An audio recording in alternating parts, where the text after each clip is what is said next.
नमस्कार, एडुक्राफ्ट पॉडकास्ट में आपका हार्दिक स्वागत है। आज हमारे सामने जो दस्तावेज हैं वो एक बहुत पुराने और कह सकते हैं हमेशा बहस में रहने वाले सवाल को कुरेदते हैं। विज्ञान और धर्म का रिश्ता। बिल्कुल। अक्सर तो इन्हें दो अलग अलग खेमों में देखा जाता है, एक दूसरे का दुश्मन। लेकिन क्या ये वाकई में इतने जुदा हैं? यही सबसे बड़ा सवाल है। तो आज इन दस्तावेजों की मदद से हम इसी गुत्थी को सुलझाने की एक कोशिश करेंगे। और इस चर्चा की शुरुआत के लिए एल्बर्ट आइंस्टीन के उस मशहूर कथन से बेहतर क्या हो सकता है जो इन दस्तावेजों में भी दिया गया है, धर्म के बिना विज्ञान लंगड़ा है और विज्ञान के बिना धर्म अंधा है। ये सुनने में बहुत गहरा लगता है, लेकिन इसका असल में मतलब क्या है? मुझे लगता है आज की हमारी सारी बातचीत शायद इसी एक लाइन को समझने के इर्द गिर्द घूमेगी। हाँ, ये एक बेहतरीन शुरुआती बिंदु है। तो चलिए सबसे बुनियादी बात से शुरू करते हैं। आमतौर पर हम यही समझते हैं कि विज्ञान का रास्ता तर्क का है, सबूत और प्रयोगों का है। हाँ, ये पूछता है कि कोई चीज कैसे काम करती है। और वहीं दूसरी तरफ धर्म का रास्ता आस्था और विश्वास का है, और वो क्यों के सवाल से ज्यादा जुड़ा है। क्या हमारे स्रोत भी इसी बुनियादी फर्क को मानते हैं? बिल्कुल, वे इस फर्क को एक शुरुआती बिंदु की तरह देखते हैं। लेकिन यहाँ दिलचस्प बात यह है कि वे कहते हैं कि भले ही रास्ते अलग हों, मंजिल एक ही है। मंजिल एक है। हाँ, सत्य की खोज। इसे समझने के लिए उन्होंने एक बहुत अच्छा खाका तैयार किया है। वे कहते हैं कि दुनिया के दो रूप हैं, एक है स्थूल जगत और दूसरा है सूक्ष्म जगत। स्थूल और सूक्ष्म। अच्छा, मतलब एक वो जो दिखाई देता है, जिसे हम छू सकते हैं, और एक वो जो महसूस होता है। ठीक कहा आपने। विज्ञान जो है वो स्थूल जगत का खोजी है। ग्रह, तारे, अणु, परमाणु, यानी वो हर चीज जिसे हम देख सकते हैं, माप सकते हैं, जिसका विश्लेषण कर सकते हैं। एकदम, वो सब विज्ञान के दायरे में है। इन दस्तावेजों के मुताबिक विज्ञान हमें ब्रह्मांड की भौतिक बनावट को समझने में मदद करता है। तो फिर धर्म सूक्ष्म जगत की बात करता है, मतलब भावनाएं, नैतिकता, जीवन का मकसद, अंतरात्मा की आवाज, ये सारी चीजें असल में ये इंसान की भीतरी दुनिया की खोज है। तो एक तरह से देखें तो काम का बंटवारा हो गया है। एक बाहरी ब्रह्मांड को समझने में लगा है और दूसरा हमारे अंदर के ब्रह्मांड का। सही। एक कैसे का जवाब दे रहा है और दूसरा क्यों का। अच्छा, तो ये तो काम बांटने जैसा हो गया। एक बाहर की दुनिया देखेगा, दूसरा अंदर की। लेकिन मुझे लगता है असली सवाल तब उठता है जब ये दोनों दुनियाएं टकराती हैं। और इन दस्तावेजों में एक बहुत बड़ा दावा किया गया है कि विज्ञान को धर्म की जरूरत है। ये बात मतलब पहली नजर में थोड़ी अजीब लगती है। विज्ञान तो तथ्यों पर चलता है, उसे आस्था वाले धर्म की क्या जरूरत पड़ गई? जरूरत है एक नैतिक दिशा की, एक कंपस की। इन लेखों का सार यही है कि विज्ञान हमें बेहिसाब ताकत देता है। हाँ, ये तो है। वो हमें एटम बॉम्ब बनाने का फॉर्मूला भी देता है और जान बचाने वाली दवा बनाने का भी। लेकिन विज्ञान खुद ये नहीं बताता कि इन दोनों में से चुनना क्या है। अच्छा। वो बस क्या हो सकता है बताता है, क्या होना चाहिए ये नहीं। ये फैसला हमारी नैतिकता करती है, हमारे मूल्य करते हैं, जो अक्सर धार्मिक या आध्यात्मिक ढांचे से आते हैं। मतलब विज्ञान एक बहुत तेज रफ्तार वाली गाड़ी की तरह है, लेकिन उसका स्टीयरिंग व्हील धर्म या नैतिकता के हाथ में है। हाँ बिल्कुल, आप इसे ऐसे समझ सकते हैं। इसी वजह से इन दस्तावेजों में एक जगह साफ लिखा है कि धर्म के बिना विज्ञान का अस्तित्व अधूरा है। ये बहुत मजबूत बयान है, क्योंकि ये विज्ञान की अपनी एक सीमा को स्वीकार करता है। ये कहता है कि सिर्फ ज्ञान काफी नहीं है, विवेक भी चाहिए। और इसका कोई ठोस उदाहरण दिया गया है इन स्रोतों में? हाँ, और बहुत ही शक्तिशाली उदाहरण है परमाणु ऊर्जा का। ओके। विज्ञान ने हमें E=mc² का सिद्धांत दिया, जिसने हमें सिखाया कि एक छोटे से परमाणु में कितनी ऊर्जा छिपी है। ये एक शानदार वैज्ञानिक खोज थी जिसने दुनिया ही बदल दी। बिल्कुल। लेकिन फिर सवाल आया कि इस ऊर्जा का करें क्या। इन दस्तावेजों में बताया गया है कि इसी ज्ञान से हम ऊर्जा सुरक्षा के लिए न्यूक्लियर पावर प्लांट भी बना सकते हैं। और हिरोशिमा नागासाकी जैसी तबाही मचाने वाले एटम बम भी। सही। ताकत वही है, ज्ञान वही है, फर्क सिर्फ इरादे और नैतिकता का है। और यहीं पर धर्म या एक नैतिक ढांचा तस्वीर में आता है, जो हमें सही और गलत के बीच फर्क करने में मदद करता है। पर यहाँ एक बहुत बड़ा लेकिन है। तब क्या होता है जब ये नैतिक ढांचा ही बिगड़ जाए, जब धर्म जो रास्ता दिखाने वाला था खुद ही कट्टरता का शिकार हो जाए? और ये इस कहानी का दूसरा और शायद ज्यादा डरावना पहलू है।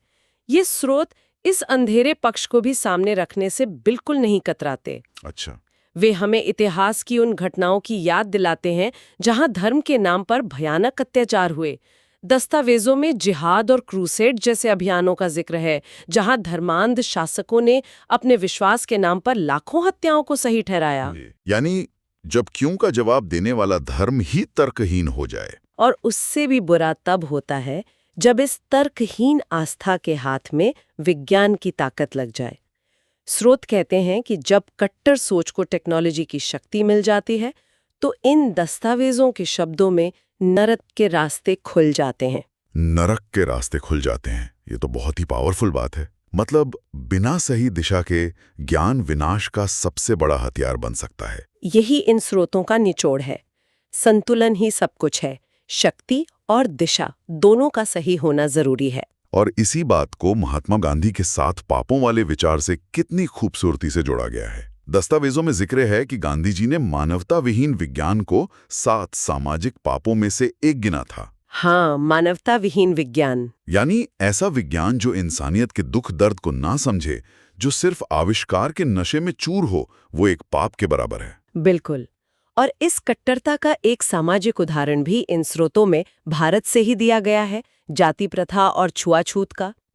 इन लेखों में साफ कहा गया है कि इस कुप्रथा का कोई भी वैज्ञानिक या तार्किक आधार नहीं है। ये सिर्फ परंपरा और कुछ कह सकते हैं धार्मिक मान्यताओं के आधार पर सदियों तक चलती रही और समाज को बांटती रही। ये एक बहुत अच्छा उदाहरण है, ये दिखाने के लिए कि कैसे विज्ञान के बिना धर्म अंधा हो सकता है। कैसे? अरे विज्ञान का तर्की तो ऐसी मान्यताओं पर सवाल उठाता है कि जन्म के आधार पर कोई ऊंचा या नीचा कैसे हो सकता है। सही पकड़ा आपने। यहाँ विज्ञान एक रोशनी की तरह काम करता है जो सदियों के अंधेरे और तर्कहीन रिवाजों पर सवाल खड़े करता है। तो अब हमारे सामने तस्वीर साफ हो रही है कि विज्ञान को विनाशकारी होने से बचने के लिए नैतिकता चाहिए और धर्म को अंधविश्वास और कट्टरता से बचने के लिए विज्ञान का तर्क चाहिए। अच्छा, तो एक तरफ विज्ञान को दिशा चाहिए और दूसरी तरफ धर्म को अंधविश्वास से बचने के लिए तर्क। ये तो एक तरह का डेडलॉक जैसा लगता है। तो फिर रास्ता क्या है? क्या ये हमेशा लड़ती रहेंगे? नहीं, स्रोत लड़ाई की नहीं बल्कि साथ चलने की बात करते हैं। वो एक समाधान सुझाते हैं, समन्वय। हाँ, मतलब तालमेल। आदर्श स्थिति वो है जब न तो धर्म विज्ञान पर हावी हो और न ही विज्ञान धर्म पर, बल्कि दोनों एक दूसरे को पूरा करें, एक दूसरे के पूरक बने। क्या आज के दौर का कोई उदाहरण है जहां ये तालमेल काम करता दिख रहा हो? हाँ, एक बहुत ही प्रासंगिक उदाहरण दिया गया है इन स्रोतों में, जेनेटिक इंजीनियरिंग का। अच्छा, जेनेटिक इंजीनियरिंग। विज्ञान ने हमें जीन्स में बदलाव करने की ताकत दी है, खासकर क्रिस्पर जैसी नई तकनीकों के साथ तो ये शक्ति और भी बढ़ गई है। हाँ, ये तो वो तकनीक है जिससे हम बीमारियों को जड़ से मिटा सकते हैं, लेकिन इसके गलत इस्तेमाल का भी डर हमेशा बना रहता है। और यही नैतिकता और धर्म की भूमिका आती है। स्रोत सुझाते हैं कि इस तकनीक का इस्तेमाल अगर जैव विविधता संरक्षण के लिए हो या लाइलाज बीमारियों को खत्म करने के लिए हो तो ये मानवता के लिए एक वरदान है। सही बात है, ये विज्ञान का सही इस्तेमाल है। लेकिन अगर इसी तकनीक का इस्तेमाल डिजाइनर बेबी बनाने या मानव क्लोनिंग के लिए किया जाए तो ये प्रकृति के नियमों के साथ खिलवाड़ होगा। एकदम। यहाँ धर्म एक नैतिक सीमा खींचने का काम करता है। ये दिलचस्प है कि ये समन्वय का विचार जिसे हम आज इतना जरूरी मान रहे हैं वो भारतीय परंपरा में बहुत पहले से मौजूद है। इन दस्तावेजों में भी इस बात का जिक्र है। हाँ, और ये एक बहुत महत्वपूर्ण बिंदु है। स्रोत कहते हैं कि प्राचीन भारतीय ग्रंथों जैसे वेद और उपनिषदों में विज्ञान और धर्म को कभी अलग अलग देखा ही नहीं गया। वो कहते हैं कि प्राचीन समय से ही भारत धर्म और विज्ञान के बीच सहयोग व समन्वय का पुरजोर समर्थन करता है। क्या स्रोत ये भी बताते हैं कि प्राचीन भारत में ये असल में कैसे काम करता था? क्या आयुर्वेद या ज्योतिष इसके उदाहरण हो सकते हैं? बिल्कुल।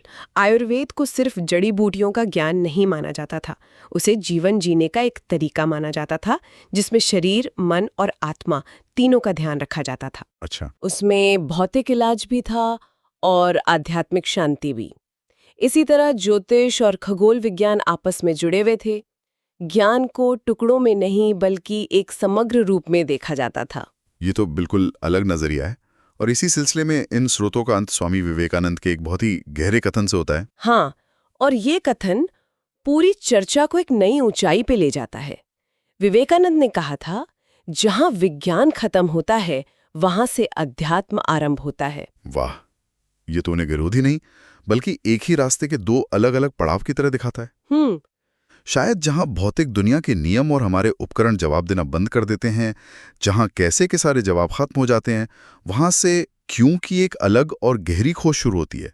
तो हम आइंस्टाइन के कथन पे वापस आते हैं, धर्म के बिना विज्ञान लंगड़ा है और विज्ञान के बिना धर्म अंधा है।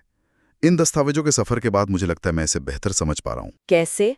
विज्ञान हमें चलने की ताकत और रफ्तार देता है, पर धर्म वो आंखें देता है जिससे हमें सही रास्ता दिखाई देता है। बिल्कुल। इसका सार यही है कि शक्ति और दृष्टि दोनों का साथ होना जरूरी है। एक के बिना दूसरा या तो दिशाहीन होकर भटक जाएगा या शक्तिहीन होकर एक ही जगह खड़ा रह जाएगा। तो विज्ञान कैसे की पहेली सुलझाता है और धर्म क्यों के रहस्य को। लेकिन इंसानियत की असली तरक्की तभी होती है जब ये दोनों हाथ मिला लेते हैं। एक शक्ति का गलत इस्तेमाल होने से रोकता है तो दूसरा आस्था को अंधविश्वास बनने से बचाता है। यहाँ एक आखिरी विचार सोचने के लिए छोड़ा जा सकता है। जरूर। इन स्रोतों ने विज्ञान और धर्म को दो अलग अलग लेकिन एक दूसरे को पूरा करने वाली इकाइयों की तरह देखा है। पर आज की दुनिया में जहां क्वांटम फिजिक्स हमें बताती है कि एक ही कण एक साथ कई जगहों पर हो सकता है, और न्यूरोसाइंस दिमाग की तरंगों का अध्ययन करके चेतना के रहस्य को समझने की कोशिश कर रहा है, तो क्या जहां विज्ञान खत्म होता है और जहां से अध्यात्म शुरू होता है, इनके बीच की वो रेखा अब पहले से कहीं ज्यादा धुंधली नहीं होती जा रही है?